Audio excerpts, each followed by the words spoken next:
అనుకూలంగా ఉండేది. ఠాగూర్లు వాళ్ళకి అనుకూలంగా ఉండేది. వాళ్ళ ముఖ్యమంత్రులు వాళ్ళందరూ వాళ్ళే అనమాట ఇప్పుడు బీహార్లో. అది సుదీర్ఘకాలం పాటు వాళ్ళ అణచివేతను అనుభవించి చిరాకు పడ్డటువంటి బీసీల తరపున లేదా వెనుకబడిన వర్గాల తరపున ముందుకు వచ్చినటువంటి వాడు లాలూ ప్రసాద్ యాదవ్. బీసీ పార్టీ అది, యాదవ్ కదా, లాలూ ప్రసాద్ యాదవ్ కదా, బీసీల పార్టీ. అక్కడ బీసీలు కడుపులో పెట్టుకున్నారు, ఎందుకంటే అక్కడ బీసీలు అత్యధికం ఉన్నారు కాబట్టి.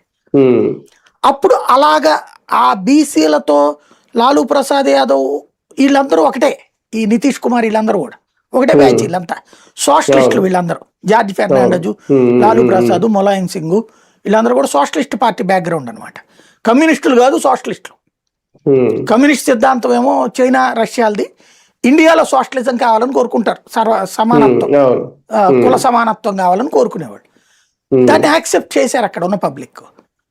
అందుకని సీఎం అయ్యాడు. అయితే క్రమంగా కొన్నేళ్ళు పోయేటప్పటికి కరప్షన్ అనేది పీక్ స్టేజ్కి వెళ్ళిపోయింది, కుటుంబ పాలన అనేది పీక్ స్టేజ్కి వెళ్ళిపోయింది. అసహించుకోవడం ప్రారంభించారు. అలాగని కాంగ్రెస్ ని ప్రేమించలేకపోయారు వాళ్ళు.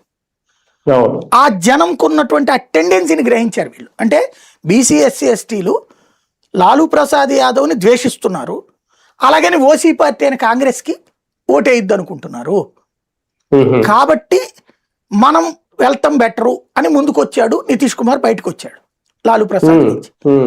వచ్చి పెట్టుకున్నది జేడీయూ, జనతాదళ్ యునైటెడ్.